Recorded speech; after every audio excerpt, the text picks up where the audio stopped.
So let's start with welcome and introductions today. I'm gonna actually go last today since I went first last time. So let me pick on someone. Let's pick on my own gang today. How about Miss Katie go first? Introduce yourselves and then answer this question. Share one thing that can instantly make your day better. Hey, my name is Katie Pippin with the Champion for Children Foundation, and yesterday is a great example. I got home from work and my younger sister called me and said, all the kids want to go out on wave runners, come on over. And so I had a little screaming for joy child on the wave runner with me, and we were going all over the lake as the sun was setting, and it was just a beautiful day. It was wonderful. Love, happy kids, and wave runners are amazing. That's awesome. Thank you, Katie. My name is Hannah, and I'm also with the Champion for Children, and I would say something that instantly puts me in a better mood is just being outside and doing outdoors stuff, whether you're hiking around like the hammock around here or just going for a walk on Lakeview is something that I really enjoy. Thank you. My name is Carissa Marine. I'm the Champion for Children Foundation. And something that instantly make my day better would be going to the beach. Nice. All right. We have new members there. We have Brittany. You want to introduce yourself and then your kiddos? Definitely. Good morning. I'm Brittany Fan with Beauty Fit for a Queen. This is my Macy and this is my Brookie. And something that instantly makes me feel better is a good cup of coffee. Very nice. You guys? Something that would make me feel better. Chocolate. For me, it'd be knitting. Yep, she likes to knit. Nice. That's awesome. Thank you for joining us today, you guys. All right. We have Kathy. Kathy's new today as well. Hopefully not new to most of you, but yes, new to this group. I'm Kathy Southern. I'm with Heartland for Children. I'm the Director of Education and Community Relations. I also serve as the Circuit Task Force Chair for the Child Abuse Prevention and Permanency Task Force. And something that always brightens my day is getting a picture texted to me from my daughter who is away at college. So that'll do it every time.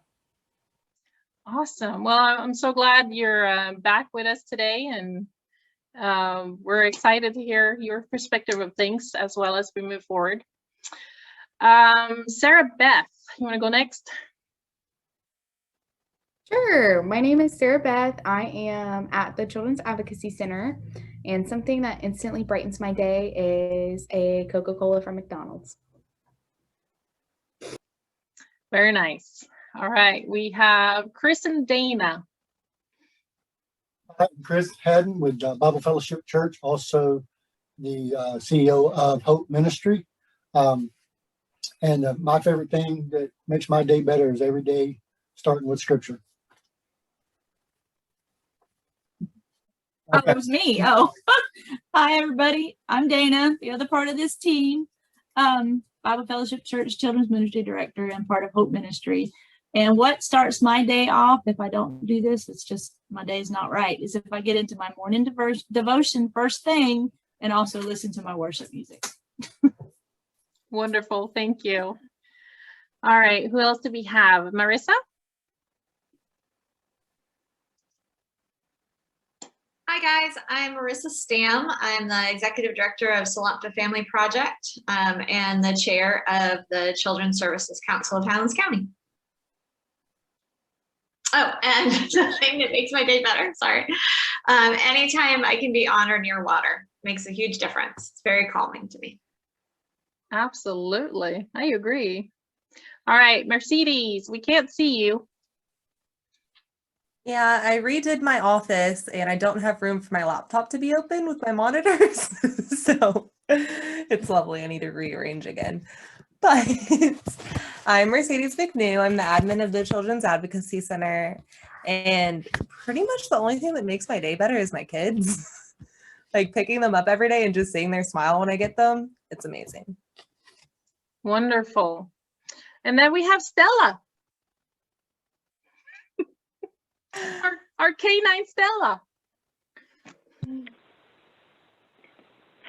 Hi, my name is Liz. I'm one of the victim advocates with the Highlands County Sheriff's Office. And I have therapy dog Stella, hence the picture. And probably hanging out with her is a good way to break up my day. Yes, absolutely. I agree. I just love your picture. I had to point that out. So thank you for joining us today. And then we have Felicia. Good morning, I'm Felicia Dozier.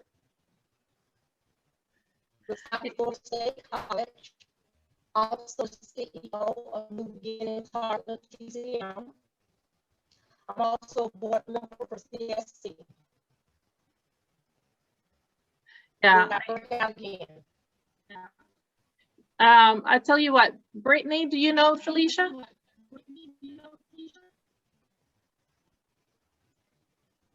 Yes, she works for South Florida State College. She said she was a board member for CSC, I believe, and she's a victim advocate. And she also, New Beginnings. She's part of New Beginnings, right, Felicia? Yes. Wonderful. I'm sorry that your it's not working with your speaker. You can also type messages in the message box, and I will relay those messages as we move forward, if needed, if we can't get that going. All right. Okay, so everyone here, awesome. So we have quite a few things to talk about today, and I'm excited that this is already our second meeting. I'm going to do a really quick recap from last meeting, you guys. We're not going to vote on it in minutes or anything like that. That is not what I want this to be about. I sent the minutes out. You have a chance to look at them. If there's something wrong, just let me know. But last time we started with the story and presentation. And we talked about that you all have a voice when you're in here. It does not matter what your title is or what your position is. This is about our community. So it's equally important, even like Brittany's kiddos. I would like to hear their point of view, right? Group opportunities, that's really talking about the group rules. It's all about being respectful and supportive while we're in here. I know Marisa shared a little bit of the history, why we're doing this. We also talked about the mission and vision, the starfish logo, and the name of the initiative that we'll get back to today.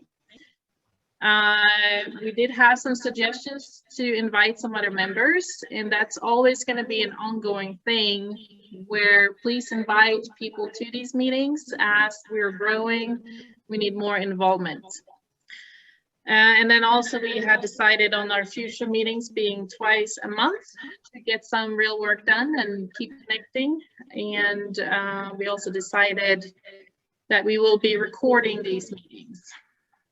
Any questions or feedback on those things? All right, guys. So let's talk about our initiative name. Let's start with that today. I did just send out a couple hours ago the 6 top names that you had voted on. And a lot of people have not yet voted. So this, I don't know what the outcome will be yet. We have Resilient Highlands, which makes sense because that's kind of what we're working towards.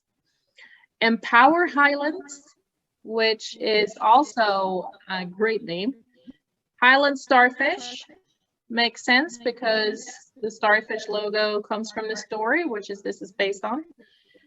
Stronger Together for Highlands, great name as well. It goes right with it. Hope for Highlands, you know, we want to create some hope and healing, and then the Highlands Hope Project. So we don't need to discuss these today, but I want everyone to send in their final votes. Okay, so Sarah Beth is hearing an echo. Is everyone having that issue?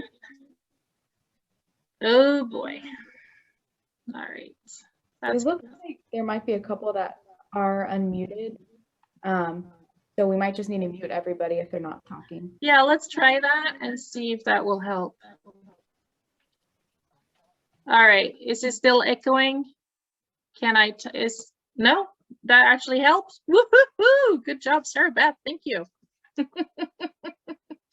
All right, we're all new to this technology stuff. I don't know how it works. All right, so please send in your votes. If you already voted for a name that's on there, you don't have to vote for it again, but you can vote for more than two names, more than one name, I mean. And then I'll just tally it up and let you guys know. We would like to get a name as soon as possible, so hopefully after this meeting you will vote if you haven't done so already. All right, so moving on, vision and mission. Last time I had provided you with a vision and mission and asked you to think it over and let me know if there are any changes needed that you would like to see. Maybe something not makes sense or you want to add something. We're open for that. So this would be the time to discuss that. Man, you guys are too easy. Kathy. Is there a way to bring that up on the screen? I missed the first meeting, so I didn't know if. All right, so I take it you did not have time to look over the video or anything either? I got through the first few minutes of it and then got an interruption. So. Okay, well, you can skip the video because you already had that presentation. But here, let me see if I can. So the mission is really this part and the vision is this part. So let's say we call it Resilient Highlands. Resilient Highlands is an initiative for Highlands County, Florida, with the mission of creating a trauma-informed community based on shared values and goals through a community-based system of care, implementing trauma awareness, understanding, prevention, and healing. So that is our mission. And our vision then becomes, our vision is for our county to be a safe and resilient community built on acceptance and healing that surrounds, supports, and protects children and adults from trauma, re-traumatization, and its adverse effects. So, because there's a lot with trauma, we're trying to kind of push it all in there in one. But what do you think? What do you all think?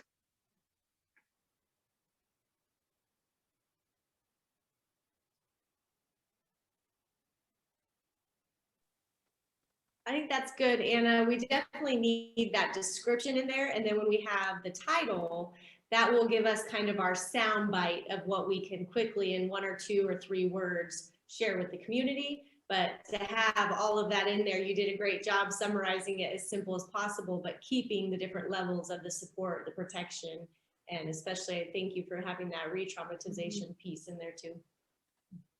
Yep. Any other comments?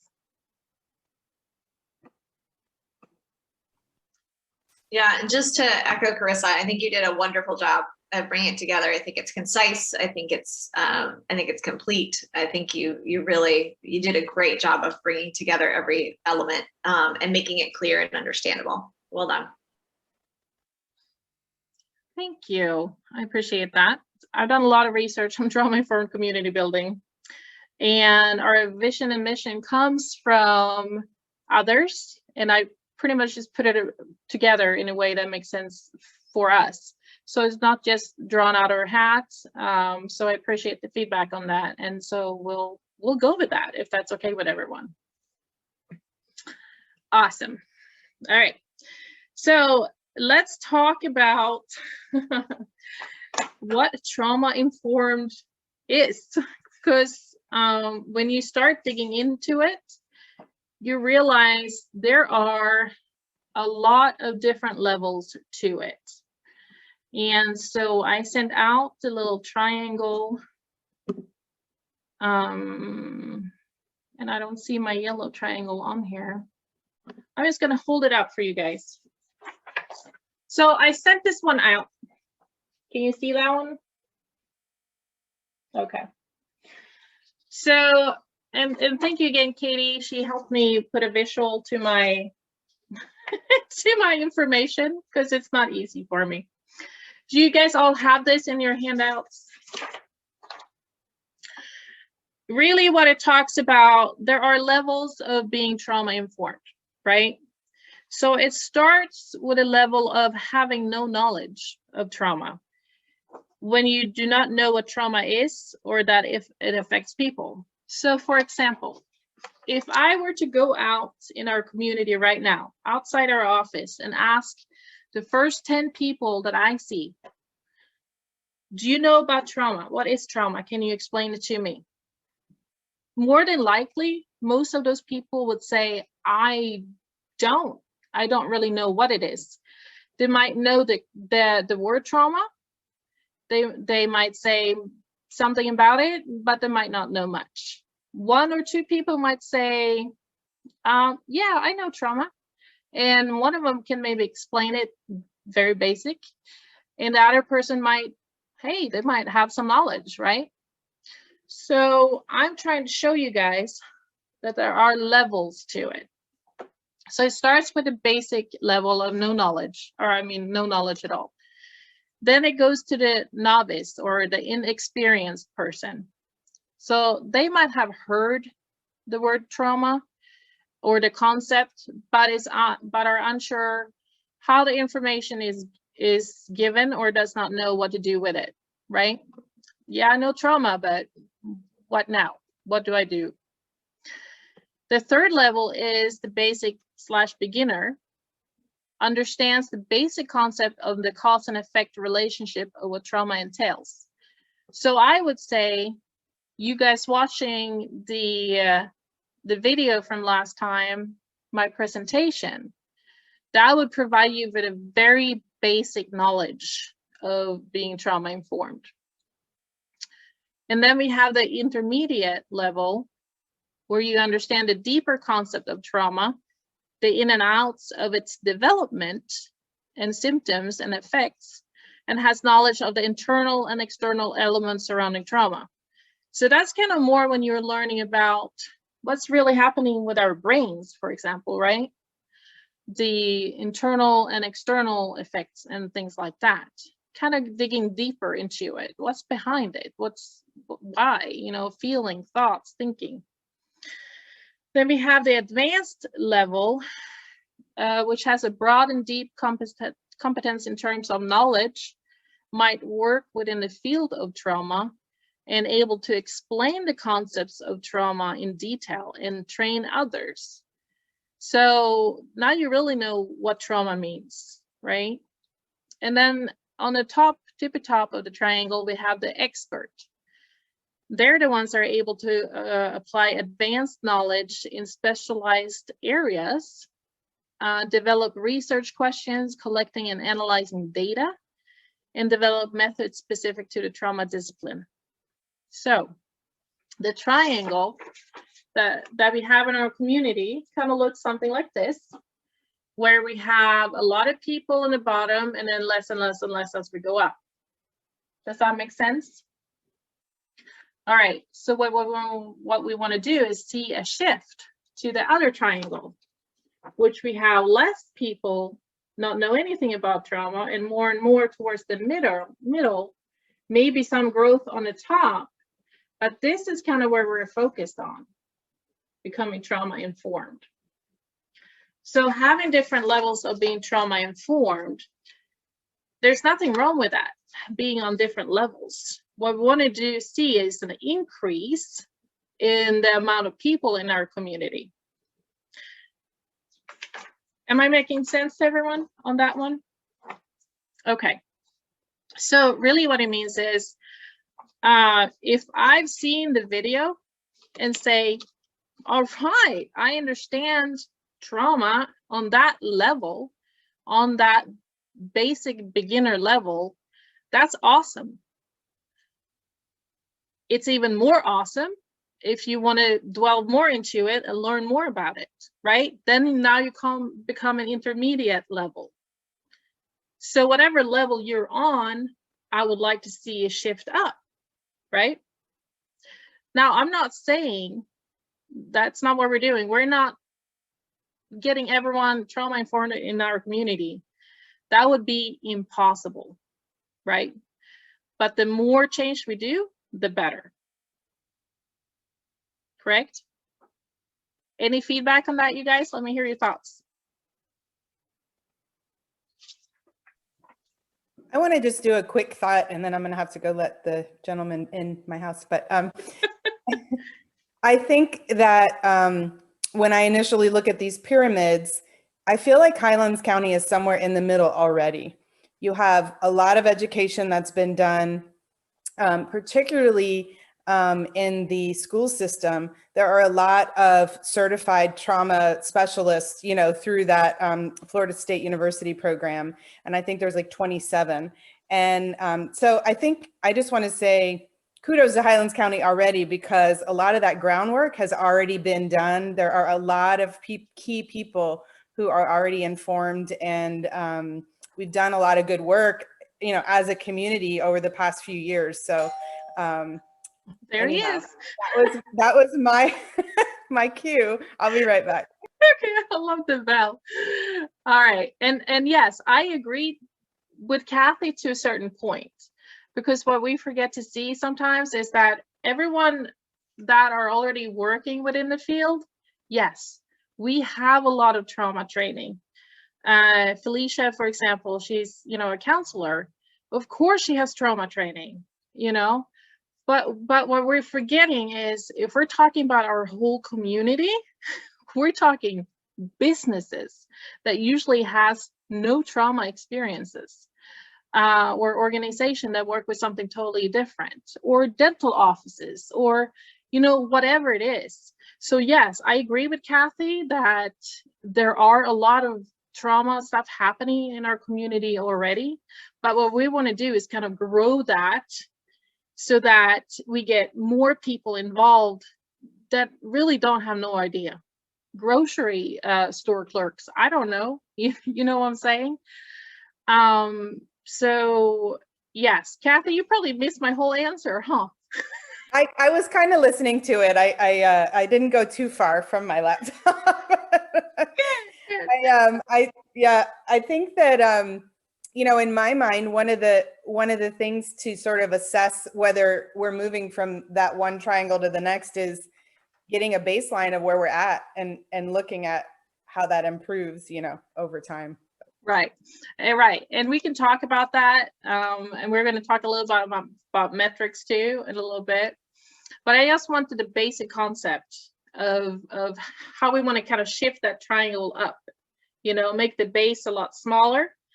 The you know, less people that don't know anything about trauma, the more of a trauma community we are, right? Trauma informed community we are. So I kind of just wanted that, and it's good to understand what level that we are at ourselves, and understand, hey, actually there's another level to it that I wasn't even aware of, you know. I thought I was done. Maybe not. Maybe, you know, there's things that we can do to move forward and grow and get knowledge. So the second triangle, because there's two concepts here, you guys. There is being trauma informed, right? But then there is also providing trauma informed care.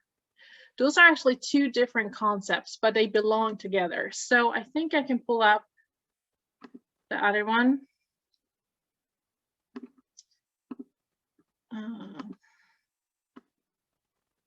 All right, here we go.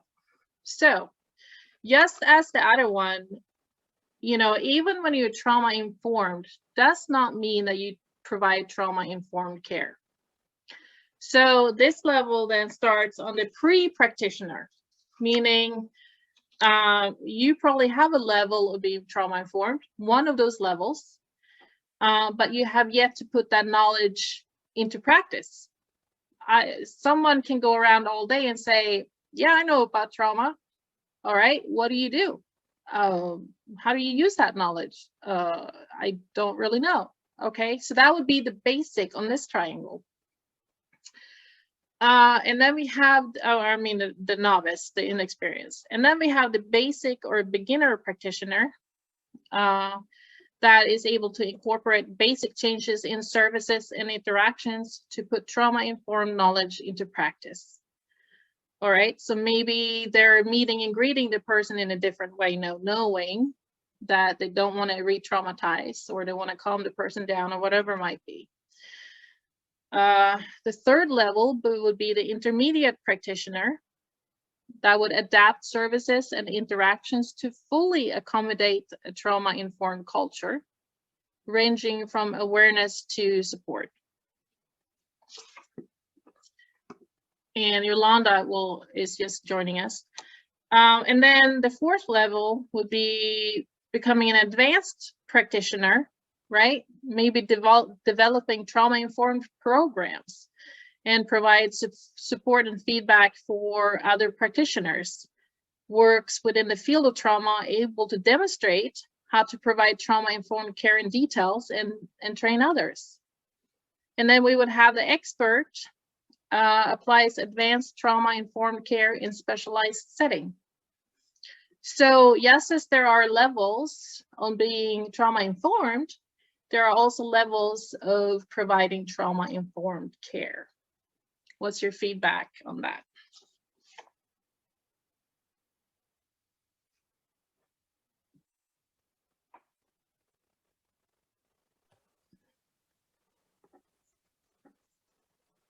Thank you. I love the way that you've put this together, Anna, because I think what it gives us an opportunity to do is really take, again, that practical application of, okay, you may have an awareness, but are you putting it into practice? And so, to Kathy's point, if we are able to really track these metrics more effectively over time, we can get a baseline of, where are we at and where are different sectors at in actually being able to provide trauma-informed care. And then we can understand what we need to be able to bring into the community to help people actually be able to provide the care instead of just being aware of what trauma is. So I love the way that this is structured, because I think it gives us some practical application and a way to really track our progress and understand where our gaps are and what we need to do. And I will just add, it's a little bit how my brain works, but I see this and I already start going down the path of like, how are we going to measure this? Who's going to make the determination? And I know you said we're going to get to that, but that's sort of where I'm looking at this is, these are great definitions. I love the way this is set up, but there will need to be a group or someone that's deciding where people fall within that based on what they're doing, so there is sort of that next level. So that's where I'm at. I think it's great, and definitely a difference between being informed and practice. And I think we have a lot of informed people in Highlands County. I'm not so sure we've taken that step to know whether anything's really been implemented yet. So. Right, yes. And I think Carissa had something. Yes, and there might be, I know sometimes Sarah Beth said there's an echo. It might be because we are in the same building with Anna, so I apologize when we turn our microphone on if it is echoing bad. I agree too, as you're saying, we will have to come up with how we're going to track this or figure out how things are going. What I think is the best piece of how you put this together is it shows whether it's personally or your own background and training, or now how you're implementing this in our jobs and our churches, our schools. It allows anybody at any level, whether you do this as a living or as a profession, or you're coming in as a grocery store clerk or one of our Sunday school teachers, you can come in and see right where you plug in and go, oh wait, I am part of this picture, even if I'm starting right at the bottom. And here's the little steps I can take to already start moving up and increasing my understanding. So thank you, Anna and Katie, for putting these together, because this is a simple picture, but it allows people to see right off the bat, no matter where they fall, right where they plug in. And then it's easy to go to that progression of, okay, let me move up to that next step. Yes, absolutely. All good things. Anyone else want to add to that? Okay. So yes, before we get into the metrics of things, and I know I have some data lovers on on here. It's all about data, which is good. Absolutely great. So the next one I'm actually going to see if I can share it, is definitions of being a trauma informed community.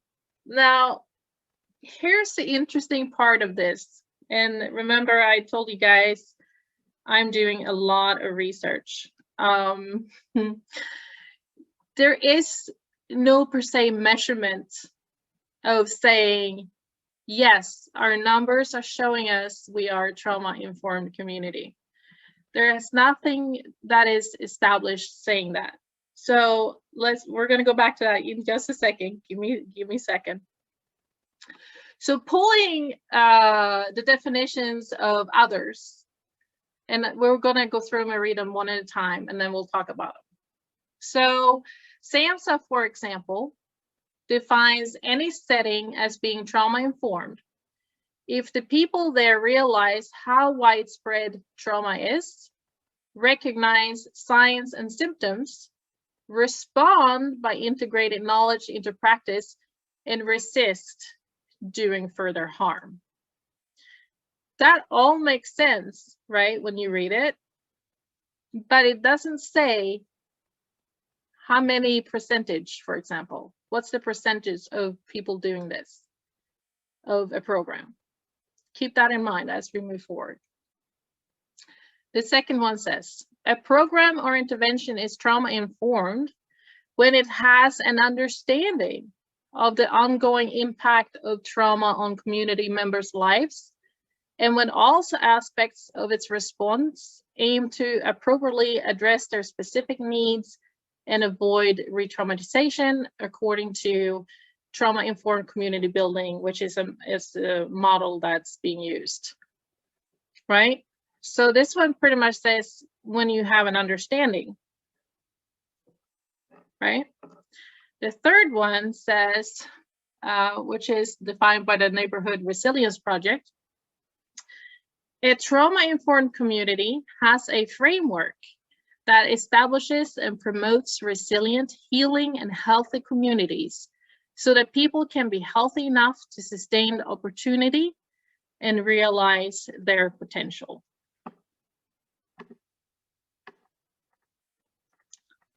So they have a framework. Awesome. Next one.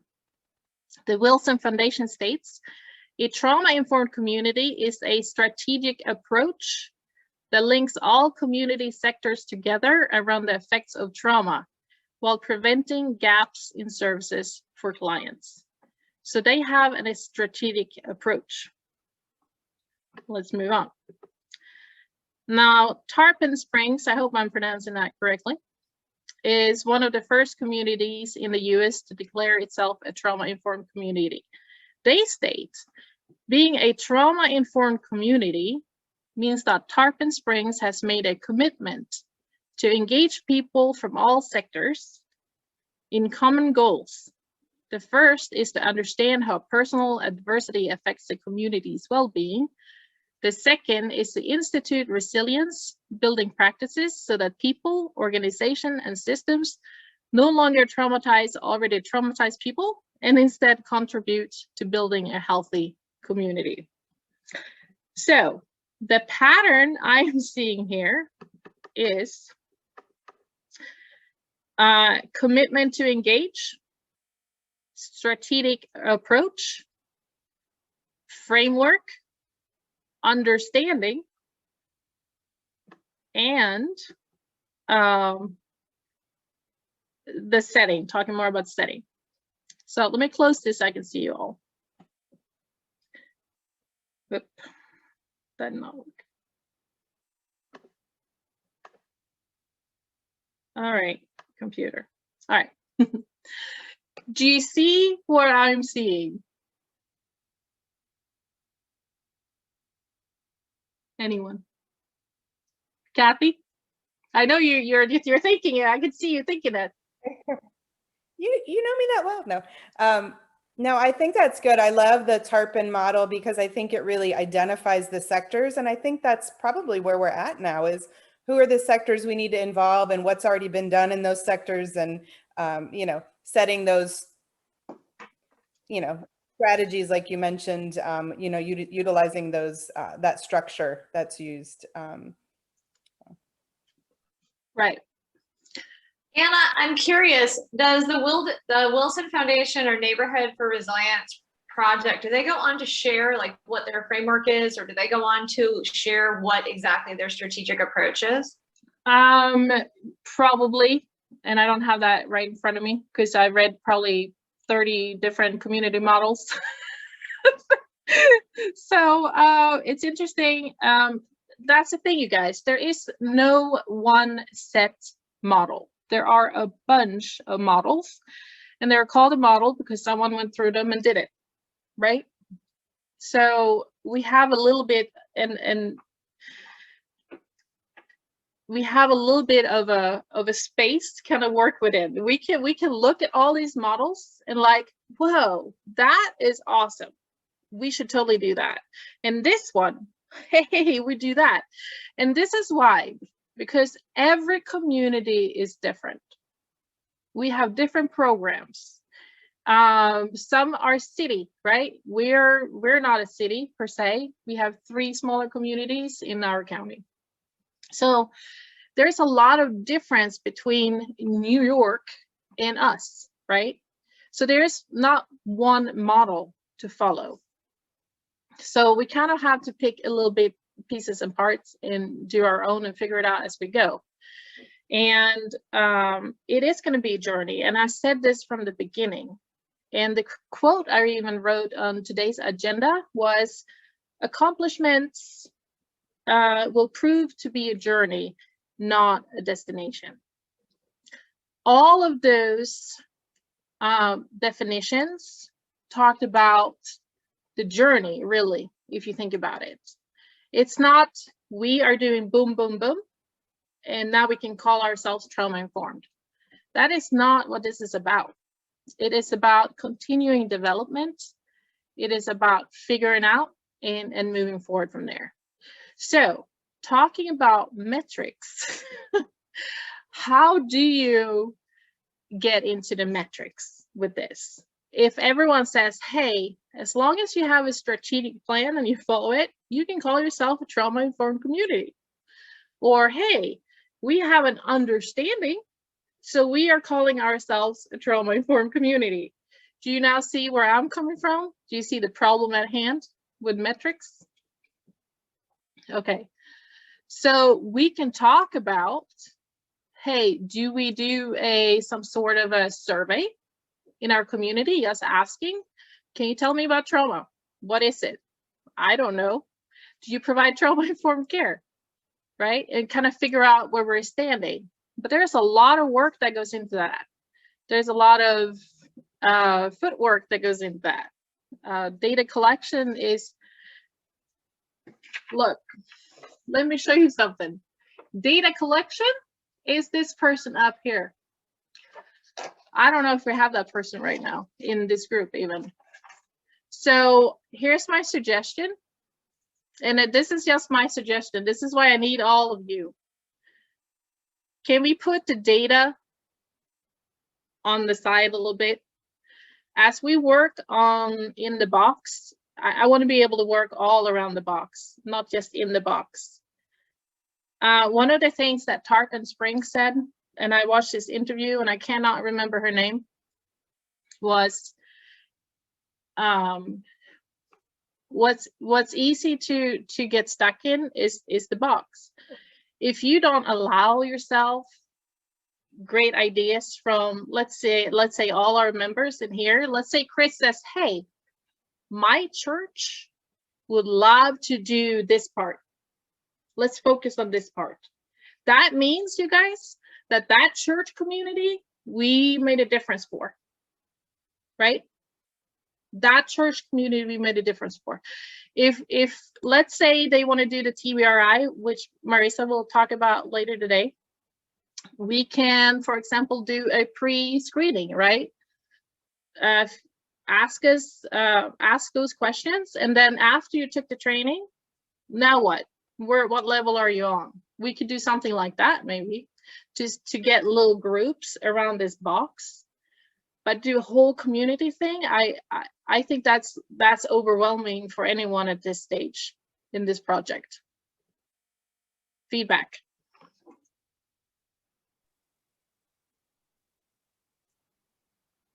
Yeah, I don't think we need to be like held hostage in doing and getting started in doing the work, because we feel like we have to be able to you know, have a baseline and track everything like right from the get-go. I feel like there are elements, like as you were saying, you know, when we're doing training, where we can, as we're bringing this first group together, do a baseline survey before they start, and then a post survey after the training, and we can start to watch some of the you know, the growth there, just in understanding and in awareness. And then as we go along, I mean, like you said, Anna, this is a journey, right? Like we don't have to have it all figured out right now. I think being able to just start the conversation collectively and begin some levels of implementation, understanding that we want to be able to touch different sectors, whether it's the faith community, the schools, businesses, you know, and be able to broaden this out a lot more. And then who knows what might be possible down the road. Like we might have university collaboration where we get somebody that comes in and wants to do like true assessments with us and things like that. But I don't think we should be held captive to not moving forward because we don't have that all figured out right now. Right.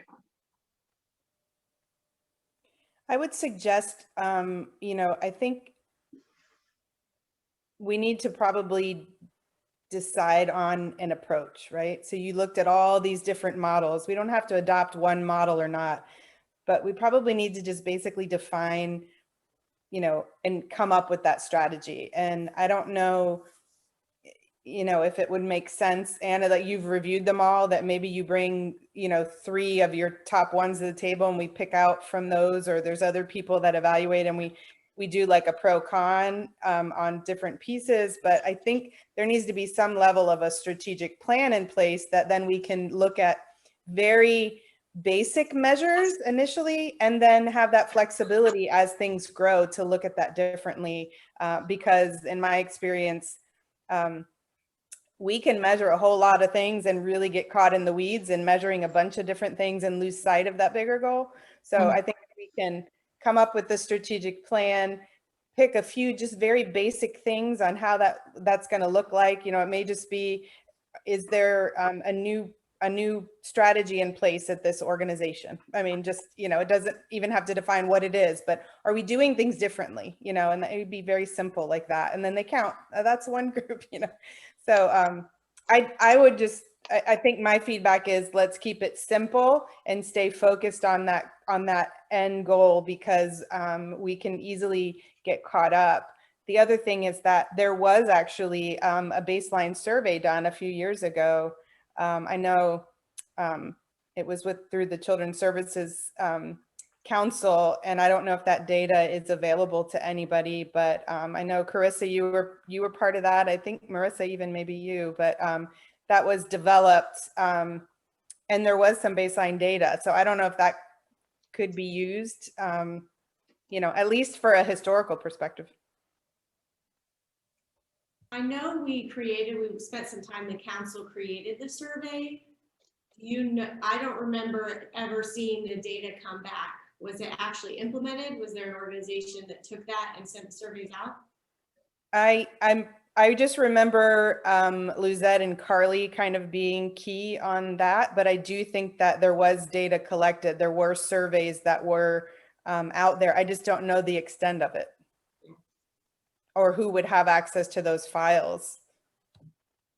We can connect with Sarah Beth and try and find some of that documentation. I know we can find the baseline. It was very lengthy, but I know we could at least go back in our emails and our files and find a base for some of the survey questions, but it might take a little more digging to see if it actually went out. one of my suggestions was gonna be, yes, I like Kathy saying keep it simple. If you look at like what Anna pointed out, none of those overall kind of, you know, oh, we've achieved it.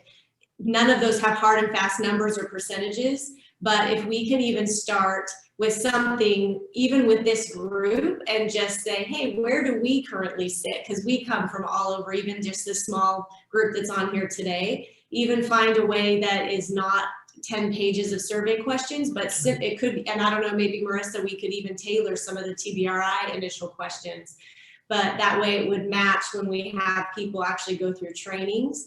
But we could then have our, just starting with this little group, a baseline of let's get started where we all sit.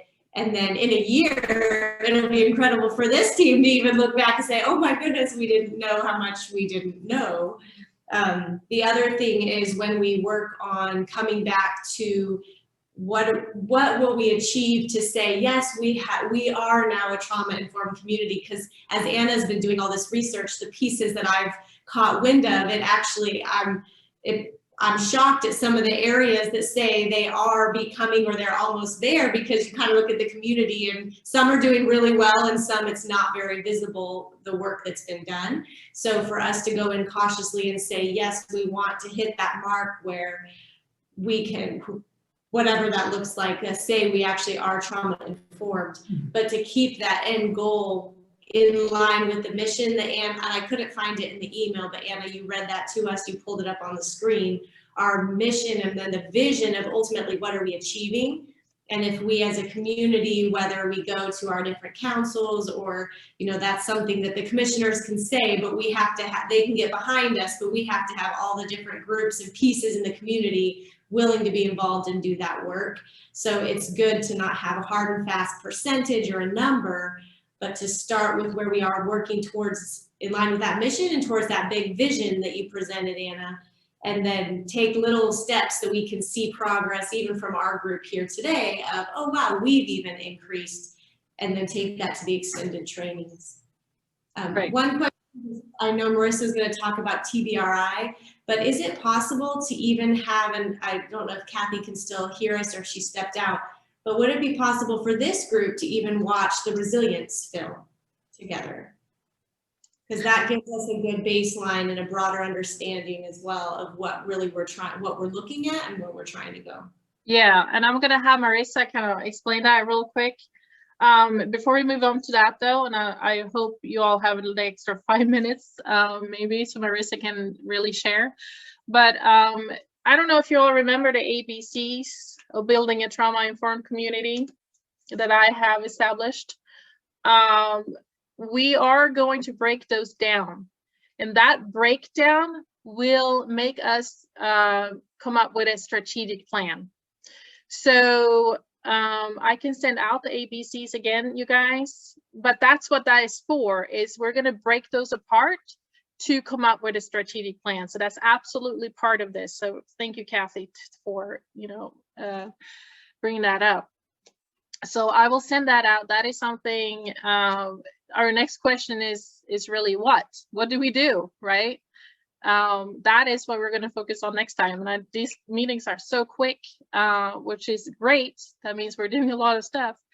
But let's wait for that for next time, because I want to give Marissa a chance today to kind of talk a little bit about the resilience documentary and TBRI. Thanks, Anna. A really easy place for us to start that will introduce people to even like what trauma is, the concept of it, the effects that trauma has on each of us individually, whether it's childhood trauma or how it's manifested itself over our lives as adults, is a screening of the film Resilience. It gives a really good baseline. It's a 1-hour documentary. But one of the things about resilience is you get all this information and you're like, whoa, but now what do I do with it? And so what we're offering is this opportunity to screen resilience and then get a follow-up training in that same time period. So it's like 3 hours altogether of an overview of trust-based relational intervention. TBRI is a model of being in relationship with others It was originally created out of Texas Christian University. And when it was originally kind of formulated, it had to do with foster parents and adoptive parents working with their foster and adoptive children. But as they've continued to really walk out trust-based relational intervention, what we've learned is that it goes far beyond working with foster and adoptive children. It really works well with just about anyone, whether they have a significant trauma history or not. And so coupling resilience, the film screening of resilience, with a TBRI intro and overview is a really great way to give people an introduction of not only what trauma is, but then practical steps you can take either in your own life, in your everyday, or in your workplace, to be able to say, wow, how can I relate to somebody a little bit differently? Maybe I hadn't ever considered the fact that this person is responding or reacting to me in a certain way because of their trauma history. Or maybe I didn't realize I was responding to someone in a certain way because of my own trauma history. And so this is very much an overview. You do not walk away from this 3-hour experience completely trauma informed and like ready to take on the world. It is definitely a scratching the surface, but it's a great way to start. And the thing that I love about it is, like I said, you can walk away with a couple of practical things to actually begin starting or doing in your own life, a couple of ahas that can really start to move the needle, and then say, wow, that worked, or that was effective. And then we can go deeper. TBRI can actually be trained for up to 24 hours. So there's a lot. You can go really, really deep into it depending on your workplace or your experience or how involved you want to get. But we can also tailor it down. We can do it in 2-hour training blocks. So we can go anywhere from, again, the simple introduction to an additional like 3 more sessions of 2-hour trainings. And that's something that we've actually started with the Children's Advocacy Center and Champion for Children Foundation. We are going through this 8-hour training right now with this small group to be able to introduce them to TBRI, and then the 3 principles, and then the strategies that come underneath those. So the 3 principles of TBRI are connecting, empowering, and correcting. And if we are learning how to connect and empower really well, then correcting looks totally different than what many of us have ever had experience in correcting the behavior of ourselves and others. The connecting and the empowering are really critical. And under each of those, there are individual strategies that are very practical and that you can like walk away from each training and begin like implementing. And my advice as we walk through each of the trainings that we've done so far is leave with one thing. Don't get overwhelmed by the information. Leave with one thing and give it a try. Let me know if it works. And then let's come back and we can go deeper. So we're getting started. There's some great opportunity. I am happy to facilitate training just about any time, anywhere.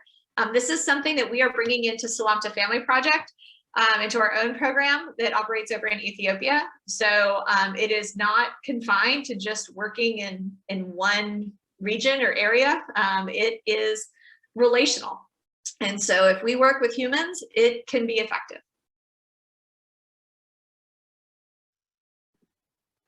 Yes, and we're already blown away with the 2 sessions that we have had, and we can't wait to get another session going next week. The Champion for Children Foundation will actually be willing to pay for any participants of this group who would like to take that training. So we can talk in the future about when or how that would look like. But if you're interested, yes, reach out to me or Marissa, and we'll see where we can get going on that.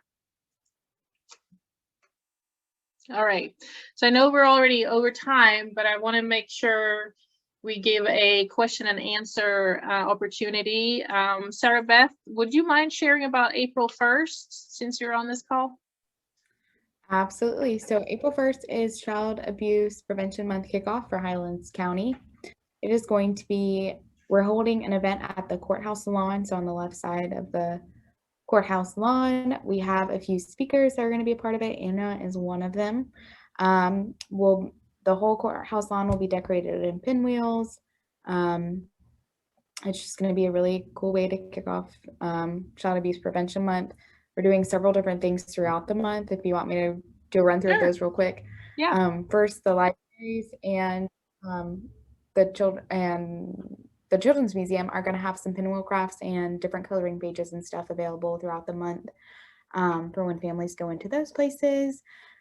Sadie, she's on the call too. She's going to be facilitating 4 darkness to light trainings. And one of those will be open to the public. So we'll send out more information once we know exactly where that's going to be.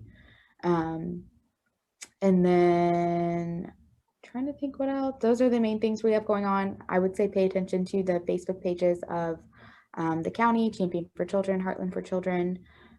Definitely, I know on the county page, we'll be sharing reading rounds. All the commissioners are reading. They're actually reading the TBRI books, Marissa, and we're going to be posting those. So that's kind of a cool thing that we're doing. And then, yeah. So, and they'll be sharing other information about what Child Abuse Prevention Month is and what it means to promote great childhoods. That's awesome. That's great. Anyone else that want to share something real quick?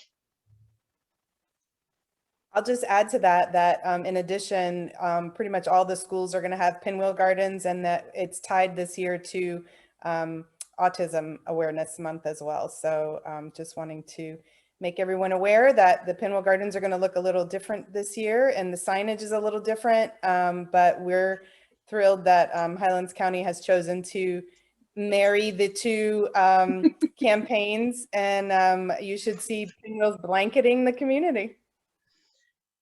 Yes, absolutely. So we're adding a light blue pinwheel to the normal pinwheels this year to highlight children with autism.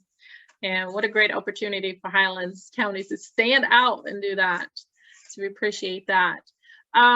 Really quick, you guys, I honestly totally forgot to introduce myself.